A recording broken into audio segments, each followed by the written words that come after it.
Comment calculer vos points pour l'immigration en Australie? Voici les choses que vous devrez absolument savoir. Dans un premier temps, je vais vous faire une analyse d'étude des cas en exemple pour que vous puissiez vraiment mieux comprendre comment calculer vos points pour l'immigration en Australie. Donc, à tout à l'heure après le...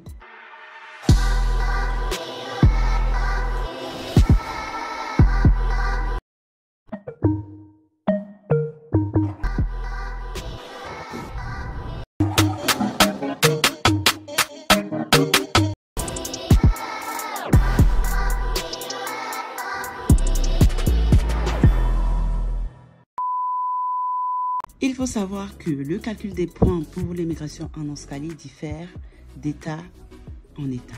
Ce qui signifie que les calculs des points du Queensland ne sera pas les mêmes que le calcul de points du South Australia ou encore du New South Wales ou encore de Perth ou encore du Nord Territory. Ok, ça se diffère énormément. Alors, concernant le visa subclasse 189, ok, j'avais déjà fait des vidéos à ce sujet-là d'ailleurs. Si vous êtes intéressé, je vous inviterai à aller les regarder parce que je vous ai donné quand même pas mal d'informations concernant le visa 189, le visa 190 et le visa 491. Donc, allez voir ces vidéos-là ou sinon, je vais les mettre en option, en suggestion de vidéos dans cette vidéo que je suis en train de faire. Donc, concernant le visa 189, il faut savoir que vous devez absolument avoir au total 100 points lors des calculs des points concernant l'immigration en Australie. Cependant, depuis peu, juste 65 points vous seraient suffisants en fonction des États. Juste 65 points vous seront vraiment demandés en fonction des États pour être invité. Okay? Parce que certains États vous demanderont peut-être 55, comme certains États vous demanderont peut-être, je ne sais pas moi, 65. Okay? À la base, c'est 100 points. Mais certains États vous demanderont 65. Pour le visa 190, il faut savoir que vous devrez absolument, lors du calcul, avoir 60 points. Donc, 60 points plus 5 points par État. Okay? En fonction des États, vous avez 5 points. Concernant le visa 491, vous avez 50 points plus 15 points par État. Okay? Chaque État, vous aurez droit à 15 points. Donc, il faut savoir également que beaucoup de facteurs sont à prendre en complémentaire, ok, notamment concernant l'âge. Alors, concernant l'âge, qu'est-ce que vous devrez absolument savoir concernant l'âge? Vous devrez absolument savoir que si par exemple vous avez entre 18 ans et 24 ans, vous aurez comme possibilité d'acquérir 25 points d'avance. Donc, ça veut dire que juste en ayant entre 18 ans et 24 ans, en avance, vous avez déjà 25 points de calcul. Si vous voulez calculer vos points pour l'immigration en Australie, si vous avez entre 18 ans et 24 ans, vous acquérez déjà 25 points. Okay? Si par exemple, vous avez entre 25 ans et 32 ans, vous acquéreriez 30 points d'office. Okay? Et si par exemple, vous avez entre 33 ans et 39 ans, vous aurez d'office 25 points en avance. Et également, si vous avez entre 40 ans et 44 ans, vous aurez d'office 15 points en avance lors de votre calcul des points pour l'immigration en Australie. Cependant, si vous avez plus de 45 ans, vous n'êtes pas éligible. Donc, il faudra vraiment aller voir mes vidéos concernant les personnes qui ont plus de 45 ans. J'avais fait une vidéo concernant les personnes qui ont plus de 45 ans, les procédures d'immigration en Australie, comment il fallait faire, les conditions et tout ça. Donc, dans ce cas-là, je vous inviterai à aller voir les vidéos que j'ai mises en place, que j'avais postées concernant les personnes qui ont plus de 45 ans. Maintenant, il faut savoir que le facteur concernant les compétences de langue est aussi primordial. Okay? Concernant les langues, vous devrez absolument faire les tests de langue et avoir plus de 6 points via le IELTS, ok, le cours de langue IELTS, et 50 points pour le PTA, ok, parce que là, c'est les cours de langue. Il faut savoir que l'anglais incompétent, donc en IELTS ou PTA, vous n'avez pas droit aux points. Donc, si vous avez un anglais incompétent, bien évidemment, vous n'aurez pas droit à des points de calcul. On ne va pas vous calculer ces points-là parce que vous êtes incompétent. Okay? Donc, c'est 0 point. Donc, Si vous avez par exemple un Proficient English, donc signifie tout simplement l'anglais compétent, voilà. Vous devrez absolument avoir 70 en IELTS, un IELTS ou 65 en PTE. Ça, c'est les cours de langue, ok? Ça, c'est le total de points que vous pouvez avoir. Concernant les calculs de langue en Proficient English, donc en anglais compétent, les points que le gouvernement australien peut vous donner est de 10 points. Donc, si vous avez le certificat de langue Proficient English, qui signifie tout simplement le compétent en anglais compétent, vous aurez droit d'office à 10 points d'avance. C'est pas mal. Franchement, j'espère que vous me suivez vraiment.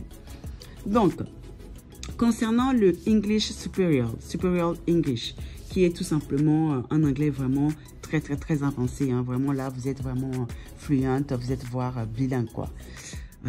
En IELTS, vous devrez avoir un résultat de 80 points. En PTE, cours de langue, vous devez avoir au total 79. Donc, c'est 79. Le résultat doit être 79, ok? Alors, lors de votre calcul des points pour l'immigration en Australie, le gouvernement australien vous donne droit automatiquement à 20 points si vous avez par exemple si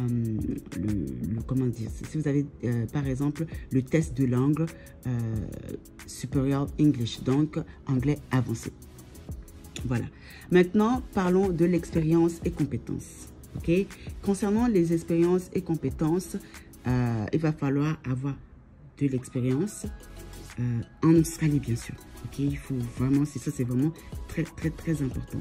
Il faut avoir de l'expérience en Australie et à l'étranger, dans votre pays d'origine. Bien sûr, c'est un plus aussi si vous avez de l'expérience dans votre pays d'origine. Il faut savoir que en Australie, si vous avez de l'expérience en Australie, le gouvernement australien va vous comptabiliser en fonction des heures que vous êtes employé par semaine. Ok, le temps d'employement par semaine doit être au minimum de 20 heures par semaine. Ok, concernant les expériences et les compétences, vous devez absolument avoir des expériences à temps d'employement de 20 heures par semaine. Si vous avez ces compétences, donc vous aurez droit à 20 points. Le gouvernement australien vous donnera 20 points d'avance. Oui, il faut savoir que les employements dont les études sont après la qualification peut être aussi prise en compte. C'est très important, ok? Donc, si par exemple, on vous emploie et ensuite après, vous avez une qualification, ça peut aussi être pris en compte. Donc, vous aurez droit à 20 points. C'est pas mal du tout. Alors, une chose que vous devrez savoir concernant les expériences et les compétences également, pour les étrangers, moins de 3 ans. Okay, les étrangers, moins de 3 ans d'expérience, vous avez droit à 0 points.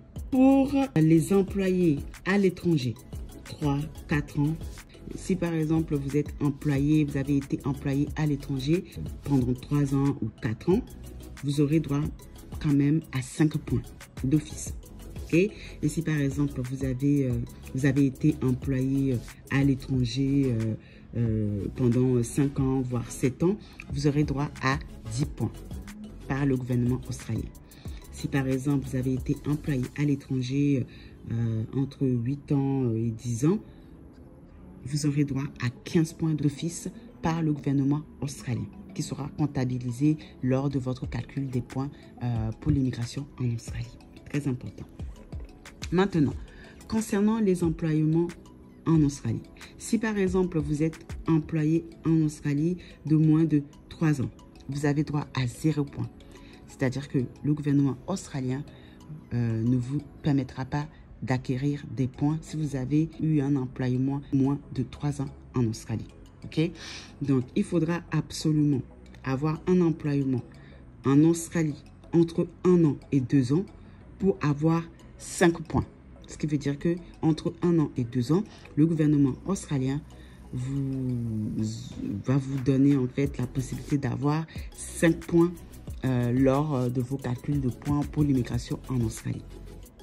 Tout ça concernant bien sûr le visa 189, le visa 190 et le visa 491. Ok? Il faut savoir également, si vous avez eu un employement en Australie entre 3 ans et 4 ans, le gouvernement australien, vous aurez droit à 10 points d'avance d'office. Ok? Si par exemple, vous avez eu un employement entre 5 ans et 7 ans, vous aurez droit à 15 points d'avance. Et si par exemple, vous avez été employé en Australie pendant 8 ans et 10 ans, vous aurez droit à 20 points d'office d'avance lors des calculs des points concernant votre immigration en Australie. Très important à savoir. Ensuite, concernant maintenant les qualifications, une chose que je n'ai pas mentionnée, c'est que concernant les qualifications d'études, si par exemple vous avez un diplôme, vous aurez droit d'office à 10 points d'avance lors de vos calculs concernant l'immigration en Australie. Et si par exemple vous avez eu un bachelor ou un master, vous aurez droit à 15 points. Et enfin, si vous avez par exemple des qualifications de doctorat, vous aurez droit à 20 points lors de vos calculs des points pour l'immigration en Australie. Ça, c'est concernant, bien sûr, les diplômes et qualifications à l'étranger. Ok? Très important à l'étranger et en Australie. Il faut savoir que les études en Australie, ok? Les études en Australie, dans les zones régionales. Quand je dis les zones régionales, c'est-à-dire que, on va dire, c'est des régions vraiment très lointaines, ok? Dans des villages vraiment très paumés, lointains, alors, ce ne sont pas des villes, ok? C'est des endroits vraiment très paumés, quoi, dans la campagne. Il faut savoir que si, par exemple, vous exercez vos études dans ces régions-là et que ces études-là ont au moins 2 ans en temps plein, ok? En temps plein, c'est-à-dire que vos études, vous avez effectué au moins 2 ans en temps plein en études, vous aurez droit à 5 points lors de vos calculs de points pour l'immigration en Australie. Ok? Donc, si par exemple vous faites vos études à Sydney, à Melbourne ou encore à Brisbane, il faut savoir que vous n'aurez pas droit aux points. Lors de vos calculs des points pour l'immigration en Australie, les villes Sydney, Melbourne, Brisbane ne sont pas prises en compte. Donc, c'est 0 point. Donc, il faut vraiment que vous privilégiez les études en Australie ou enfin en Australie dans les régions vraiment que le gouvernement que le gouvernement privilégie tout simplement. Il faut savoir que si par exemple vous êtes célibataire, oui, mais ça aussi ça y joue. Si vous êtes célibataire, vous avez droit automatiquement à 10 points d'avance. Pas mal. Et si vous êtes en partenaire, vous avez un partenaire ici, vous aurez droit automatiquement également à 10 points lors de votre calcul des points pour l'immigration en Australie. Maintenant, parlons de l'étude de cas. Analysons cette étude de cas parce que c'est très important. Ça peut vraiment vous ouvrir les yeux pour mieux comprendre comment cela se passe. Alors, analysons maintenant la situation de Charles. Charles a un bachelor dans le domaine de la santé, ok? D'une durée de 3 ans où il a fait en full time, donc en plein temps. Il a fait bien sûr dans le South Australia, donc à Adélaïde. Charles n'a jamais travaillé à l'extérieur de l'Australie, ok? Donc dans son pays d'origine, Charles n'a jamais travaillé. Ok, en tout cas, il n'a jamais travaillé dans la santé, dans le domaine de la santé dont il a eu son bachelor en Australie. Il faut savoir que Charles a un test de langue, déjà en anglais, qui est le proficient English, et il a également quelques années d'expérience. Il faut savoir également que Charles est célibataire. Alors, Charles est âgé également de 25 ans. Charles est parti, bien sûr, comme je vous ai déjà précisé, à South Australia.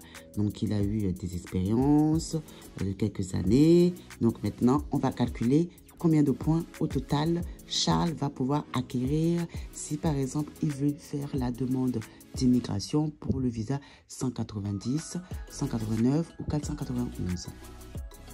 Il aura le choix de choisir en fonction de sa situation, bien sûr. Donc, maintenant, concernant Charles, dans un premier temps, le fait que Charles a 25 ans, Charles aura droit, lors de ses calculs de points pour l'immigration en Australie d'acquérir 30 points obligatoires automatiquement, tout simplement parce qu'il a 25 ans. Ok? Également, il faut savoir que Charles a un proficient d'anglais, qui signifie un compétent d'anglais. Lors de ces tests de langue, il a eu un certificat de proficient de langue, donc il a droit à 10 points. Également, lors des informations, on a su que Charles a effectué son bachelor dans le South Australia pendant 3 ans en full-time, donc en temps plein. Donc, lors des calculs pour immigrer en Australie, Charles acquiert 15 points. Donc, si on recalcule bien, Charles, il a 30 points grâce à son âge de 25 ans. Il a 10 points concernant les proficients d'anglais. Il a 15 points concernant le South Australia Bachelor qu'il a eu dans le South Australia via ses études. Donc, au total, monsieur a déjà, on va dire, 55 points. Il faut savoir que Charles a également 5 points concernant le fait qu'il a étudié dans la région de South Australia. Donc, ça lui fait déjà 60 points. 60 points. Il faut savoir également que Charles a aussi de l'expérience d'employement de 5 points. Donc, ça lui fait 65 points. En fonction de l'état où il habite, donc, cependant, s'il est domicilié, par exemple, à South Australia, il pourra prétendre à postuler au visa pour pouvoir immigrer en Australie parce qu'il aura 65 points juste. Sûrement que Charles a d'autres points qu'il a peut-être oubliés ou d'autres choses qu'il a peut-être oubliées concernant ses points de calcul. Mais en tout cas, via les choses, les compétences et les choses qu'il a présentement, on a pu calculer, il a déjà 65 points. Après, c'est vrai que s'il veut avoir plus, il peut aussi aller rechercher pour voir peut-être qu'il a oublié, il y a peut-être quelque chose, il y a peut-être certains points qu'il a peut-être oubliés pour que ça puisse vraiment en être un peu plus élevé. Voilà. J'espère en tout cas que cette vidéo vous aura quand même informé sur comment calculer vos points pour pouvoir immigrer en Australie. Si vous voulez immigrer en Australie via le visa 189, 190 ou 491. Donc, à la prochaine vidéo.